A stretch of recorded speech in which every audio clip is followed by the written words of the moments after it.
soo dhawaada Daxiix Films. Filimkan waxa uu ku bilaabmayaa gabadh yar oo Chinese ah oo u socota xagga tareenka laga raaco. Mar kaliya ayay dhacaysaa, waxaanu ogaanaynaa inay riyoonaysay. Gabadha yarna waxa la yidhaa Maya. Waxaana aftubtay Maya rag si ay macluumaad uga ogaadaan. Macluumaadka ay haysaana waa nambaro sir ah. Dhinaca kale waxaynu arkaynaa nin musaaracada ciyaara oo la yidhaa Jack. U ciyaaraa musaaracada si uu lacag u helo, waxaana uu shaqeeyaa gaangis Ruush ah. Jack waxa uu la ciyaarayaa musaaracada ninkaas oo ahaa nin aan waxba ka aqoon musaaracada. Gabadhiisa aad ayay uga xanaaqaysaa Jack markay aragtay ninkeeda sida uu galay, waayo ninkeeda aad ayaa uu garaacay. Wuxuuna ogaanayaa inuu qalad sameeyay, kadib waxa uu tegayaa ninkii uu shaqeynayay, wuxuuna uga hanjabayaa inuu dadka masaakiinta mar dambe la ciyaarsin, waanu feedhayaa. Kadib waxa uu ku odhanayaa Jack, adiga sabab u ah waxa ninkaa ku dhacay.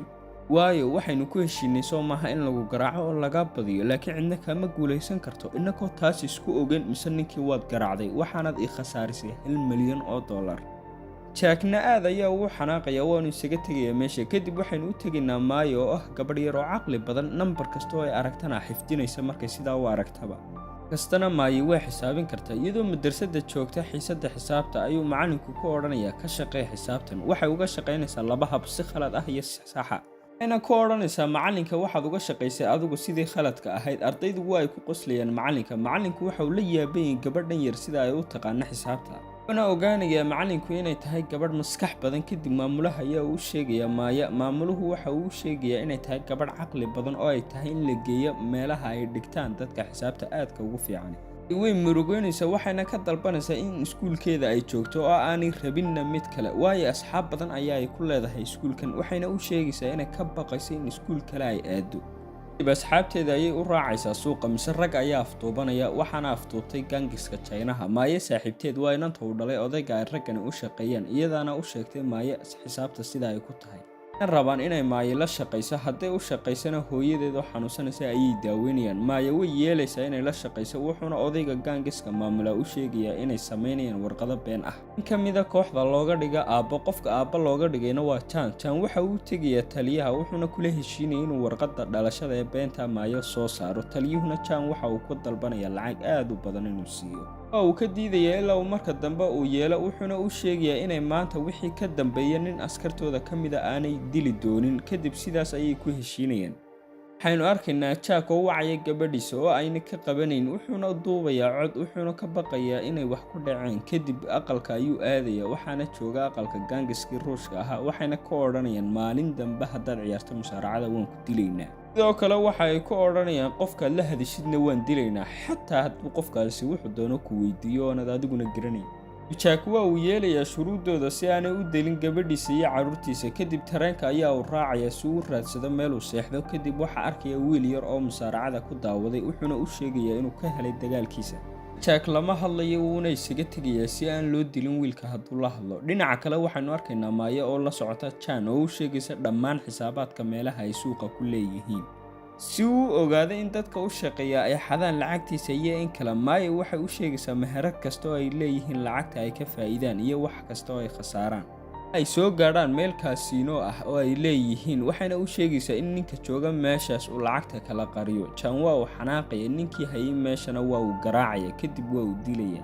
way baqaysaa markay aragto in ninka horteeda lagu dilay, weliba iyada darteed, waayo inuu wax xaday iyada ayaa u sheegtay. kadib Maya dhammaantood meel ayay wax ka wada cunayaan. Maya waxay ka murugoonaysaa ninkii ay dileen Janna waxa uu sheegayaa inay shaqadiisu tahay inuu wax dilo, oonu haba yaraatay cidna u naxariisanayn. dhinaca kale Jack waxa uu tegayaa meesha uu seexanayo oo ah meelaha dadka masaakiinta seexdaan, waanu la seexanayaa meesha, mana la hadlayo cidna. kadib waxa uu arkayaa nin la dagaalamaya rag, markuu arkana waa uu iska dhaafaya. kadib ninkaas waxa uu ag jiifsanayaa Jack sirta ku xigta, wuxuuna ku odhanaya kaba aad u qurxoon ayaad xidhan tahay. kadib Jack waxa uu ku odhanaya waan ogahay inaad tuug tahay, haddaan carruurta soo kaco waaye kabahayga waan ku dilayaa. kadib ninkii oo kaba jeexjeexan xidhan ayaa uu arkaya oo weliba lagu xanuunayaan. kadib waxa uu siinaya kabihiisii barooga ahaa. ninkiina waa uu ka qaadanaya, waanu xidhanaya, waanu seexanaya. subaxii marka la gaadho Jackna uu soo kaco, waxa uu arkaya ninkii oo kabihii xidhnayn, wuxuuna is odhanayaa ninka kici mise maba kacayaba. kadib bustaha ayaa uu ka qaadaya mise ninka kurka ayaaba maqanba oo la gooyey. Kadib waa uu saarayaa bustihii waxaana u imanaya askarta waxayna weydiinayaan ninka ag jiifay waxa ku dhacay. Isaguna waxa uu sheegaya inaanu waxba arag oo aanu waxba ogeyn. waa la iska sii deynaya Jack. waxaanu u tegaynaa Maya oo booska gaangiska Jaynuhu tusaya warqad ay ku qoran yihiin nambaro aad u badan waxaanu ku qasbayaa Maya inay xifdiso nambaradaas oo dhan. waxay ku odhanaysaa waan xifdiyey gebigoodaba, haddaad rabtana waad iga dhagaysan kartaa. Kadib waa uu qoslayaa baasku, warqadana waa uu gubayaa. waxaynu u tegaynaa Jack oo waddada socda. nin ayaa ku dhacaya, ninkuna waa uu xanaaqaya. Jack lama hadlayo ninka si aan isagana loo dilin. kadib waxa uu gelayaa meel si uu cunto uga dalbado. kadib lacag ayaa uu jeebkiisa ka raadinaya mise kumaba jirtaba. wuxuuna ogaanayaa in ninkii ay isku dhacayeen uu ka saaray lacagta marka uu ku dhacay. waana uu qoslayaa Jack. ay dadku ugu dambeyn ka yaabaan waxa uu ku qoslay. kadib nin taliya arkaya wuxuuna u saarayaa dibadda mise marka uu u fiirsado waaba Jackii mirsaaracyahanka ahaa. kadib gaadhiga ayaa uu saaraya, manuusan rabin inuu xidho Jack, waxuu rabay inuu ka argoosto. iyo asxaabtiisuba kadib meel bannaana ayay geynayaan oo waa ay garaacayaan Jack. dhanka kale Maya waxay la socotaa Jan. kadib gaadhi kale ayay gelayaan. Janna waxa uu arkaya dad badan oo xabada kusoo ridaya. wuxuuna ogaanayaa inay yihiin gaangiska Ruushka oo ay rabaan inay Maya afduubtaan. wayna ku guulaysanayaan inay afduubtaan Maya, isla markiina way ka baxsanayaan meesha. kadib marka ay garaacaan Jack aadna u garaacaan ayay ku dhahayaan nala dagaalan si aan ku dilno.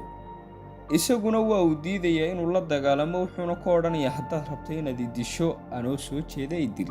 meesha ayay isaga tegayaan. Jackna way iska sii daynayaan. waqti kadib Maya ayaynu arkaynaa oo loo keenayo gabadh China si ay ugu turjunto gaangiska Ruushka waxay leedahay. waxayna ku odhanaysaa Maya waxay rabaan inay ogaadaan nambaradaad xifdiday inaad u sheegto ee warqadda ku qornaa. lacag badanna waa ay ku siinayaan. kadib gabadhu waxa ay kula hadlaysaa Maya af China waxayna u sheegaysaa inaanay u sheegin nambarada, haddii kale marka ay ogaadaan waa ay ku dilayaan. kadib waxa uu ka dalbanayaa ninku inay u sheegto waxa ay ku lahayd Maya. kadib waa ay diidaysaa inay u sheegto wayna dilayaan gabadha. kadib askartaa maqlaysa xabadda meesha ka dhacday wayna imanayaan. waa ay ka faa'iidaysanaysaa oo waa ay baxsanaysaa. kadib booska Ruushka waxa uu la hadlayaa taliyaha lacagta qaadan jiray si uu askartiisa uga kaxeeyo meesha. taliyuhu waxa uu ka dalbanayaa lacag badan si uu saa u sameeyo. kadib taliyuhu waxa uu la hadlayaa dhanka kale gaangiska Chinaha wuxuuna ku odhanayaa raggaas weerar si aan lacag badan idinku siino. waqti badan kadibna waxa uu weerarayaa gaangiska Ruushka. uu dilo dhammaantood xataa hadduu keeni kari waayo Maya xitaa inuu diluun. waxay ogaanayaan inay Maya baxsatay. kadib waxay ka dalbanayaan inuu caawiyo taliyuhu si ay u qabtaan Maya. wayna baxsanaysaa Maya. waxay tegaysaa meesha tareenka laga raaco. Jackna waxa uu taagan yahay meeshaas laftarkeeda. waa ay eegaysaa wayna ka baqaysaa. waxa uu ka yaabaya waxay uga baqatay inaan tayar iyadoon garanayn. kadib waa uu dabagelaya wuxuuna ogaanayaa inay dad ka dhuumanaysa mise ragga raadinaya Maya waa raggii afduubtay gabadhiisa ee Ruushka ahaa. markiiba waa uu daba cararayaa marka ay raacaan tareenka. kadib raggiina waa ay ka daba cararayaan tareenka Jack. tareenka xagga dambe ayaa uu kasoo qabsanaya. xagga dambe ayuuna kasoo fuulaya tareenka ilaa uu helayo meel furan oo laga soo gala tareenka. waxa uu daba soconaya raggii ilaa uu helay intaanay qaban Maya dhammaantoodna waa uu garaacaya. kadib Maya waa ay ka baxsanaysaa Jack. Jack waa uu daba soconaya. kadib taliyihii garaacayay waxa uu arkayaa Maya oo la joogta waana uu u tegaya. dhammaantoodna waa uu garaacaya Jack. ka baxsa ayay isdhahaysaa waanu qabanayaa. wuxuuna ku odhanayaa dhibaato kuma geysanaya, haddaad rabto inaanay raggii ku raadinayay ku dilin anigay soo raac. kadib way raacaysaa. waxa Jack eryanaya askartii iyo raggii Ruushka ahaa. kadib waxa uu ka baxsadaba meel luuqa ayaa uu ka gelayaa. kadib way kasoo dabagelayaan waxayna arkayaan gaadhigii oo taagan. kadib eeg ayay is odhanayaan inuu saaran yahay mise xagga dambe ayaa uu kaga imanaya. intoodna waa uu dilayaa Jack. kadib waa ay ka baxsanayaan meesha isaga iyo Maya. dib gaangiska Chinaha soo wacaya taliyaha waxayna weydiinayaan Maya cidda ay la joogto. waxa uu sheegayaa inay Jack la joogto. kadib Jack iyo Maya meel ayay tegayaan. dharkana waa ay iska bedelayaan. dhar kale ayaa uu xidhanaya waxayna tegayaan hotel ay seexdaan. wuxuuna u sheegayaa magac beena hoteelka si aan loo ogaan inay xaggan joogaan. kadib markay qolka tagaan waxa uu weydiinaya raggan maxay kugu baacsanayaan ama ay eryanayaan. waxayna u sheegaysaa inay xifdisantahay nambaro badan oo sir ah. kadib waa uu fahmayaa Jack in nambaradaasi ay meel u yihiin baasword lacag badanna ay taallo. kadib Maya waxay u sheegaysaa nambaradii waanu xallinayaa Jack. Jan waxa uu ogaanayaa meesha ay Maya joogto waayo moobilkeeda ayaa uu ku xidhay GPS. raggii iyo Jan ayaa soo gelaya hoteelka waxayna weydiinayaan gabadha markay u sheegi weyso waa uu dilaya mise xabadda ayay maqlayaan. Jackna Maya ayaa uu baadhaya mise waxa uu helayaa telefoonkeedii. kadib Jack waa uu jajabinayaa telefoonka. wuxuuna ogaanayaa xagga ay joogaan Jack iyo Maya. kadib labadooda dagaal ayaa dhex maraya wayna baxsanayaan Jack iyo Maya waxayna ka baxsanayaan jaranjarta dambe. kadib waxa uu arkayaa rag badan oo meesha jooga. waxa uu dilayaa ragga qaar ka mida. kadib mid ayaa uu intuu qabsado kula boodaya daaqadda dhulkana iska xigsiinaya. intaana arkaysa wayna daba cararaysaa. Jack waa uu ka baxsanaya, kadib gaadhi ayaa uu kaxaysanaya, haddana waa uu ka degaya. Taxi ayaa uu raacaya si aan loo helin. Jack waxa uu xaday mid ka mid ah ragga Ruushka moobilkiisii, wuxuuna rabaa inuu ogaado xagga ay joogaan. Kadib waxa uu la hadlayaa booskii Ruushka, wuxuuna ku odhanaya raggaaga ayaan ka tirsanahay. Se waxa uu uga jawaabaya boosku, waxa la yidhi waad dhimatay, haddana sidaad u nooshay.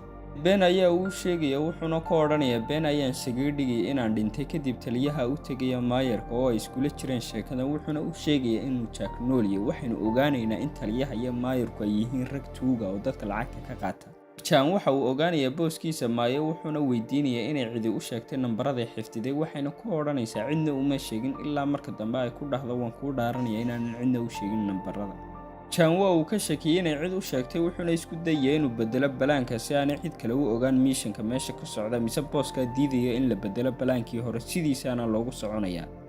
kana meel ayaa uu tegaya, intaanu gelin ka hor gabadh ayaa uu kaxaysanaya. kadib marka uu meeshii galay, mid ka tirsan gaangiska Ruushka ayaa arkaya, wuxuuna ka shakiyaya xaggan waxa uu ka qabanaya Jack, waana uu la dagaalamaya dhammaantood.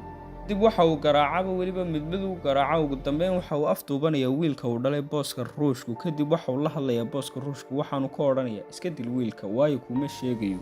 Jack waxa uu ka odhanaya ma dilayo, horta waan silcinaya. kadib waxa uu sheegaya in nambarska uu ka qaaday Maya uu ogyahay, hadduu u sheegi waayana uu sheegaya inuu xaliyay booska Chinaha. wuxuuna weydiinaya waxa looga jeedo nambaradaas, wuxuuna u sheegayaa in looga jeedo oo ay tahay baasweerka khasnada ay ku jirto 300 milyan. Jack xagga ay khasnada taale ayaa uu weydiinaya, isaguna uma sheegayo. Jack waxa uu sheegayaa hadduu u sheego khasnada koowaad inuu u daynayo talaabada uu qaadanayo. kadib waxa uu sheegayaa xagga ay taale khasnadu oo wiilkiisana ma dilayo. taliyaha ayaa ula hadlaya Jack, waxaanu ogaanaynaa in Jack iyo taliyuhu ay asxaab hore ahaayeen. kadib waxa uu u bandhigayaa inay caawiyaan si lacagta qaybtooda uu siiyo iyagana.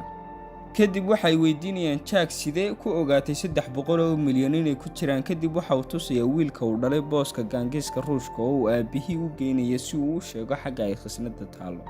waa ay rumaysanayaan, wayna ku heshiinayaan. kadib waxay tegayaan dhammaantood xafiiska booska Ruushka. kadib meesha ayay tegayaan, dadka wixii joogo dhanna xabad ayaa ay ku furayaan. marka ay galaan khasnada, Jack waxa uu ka dalbanayaa inay qoryahooda dhulka dhigaan, wayna dhigayaan. kadib Jack waa uu furaya khasnada, mise waa ay madhantay khasnadu. kadib waa ay islaynayaan ciidankii. Jack iyo taliyuhuna lacagtii ayay wada qaadanayaan. kadib Jack waxa uu la hadlayaa maayarka oo waxa uu ka dalbanayaa inuu aroorta meel ugu imaado. maayarkii waxa uu kula heshiinayay inuu Maya siiyo, isaguna uu lacagta kusoo wareejiyo, waanu ka aqbalayaa. kadib maayarku waxa uu tegayaa Jan, waanu dilayaa dhammaantood, waxaanu soo kaxaysanayaa Maya. Jack ayaanu kulmayaan aroortii, waxayna halkaas ku kala bedelanayaan lacagtii iyo Maya. kadib waxa uu isku dayaa inuu maayarku dilo Jack, mise Jack waa uu ka horeeyaa, waanu dilayaa maayarkii. darteed lacagtii iyo Maya ayaa uu isku helaya. kadib Maya waxay la hadlaysaa booskii Chinaha, waxayna u sheegaysaa inaanu raadin maanta wixii ka dambeeya, haddii kale baasweerka xisaabaadkiisa oo dhan ay fashilanayso. aad ayaana uga baqayaa, waanu isaga hadhaya. kadib Maya iyo Jack way israacayaan, sidaas ayayna ugula noolaanaysaa gabadhiisa iyo carruurtiisa. Mayana sidaas ayaa ugu noqday Jack aabaheed, uuna rabo inuu korsado iyada. yaaray filimkeenu maanta halkaas ayuu ku egyahay. waxaan rajeynaya inaad ka hesheen. fadlan like dhe, subscribe dhe, share garee. waxaa idin leeyahay nabadeey.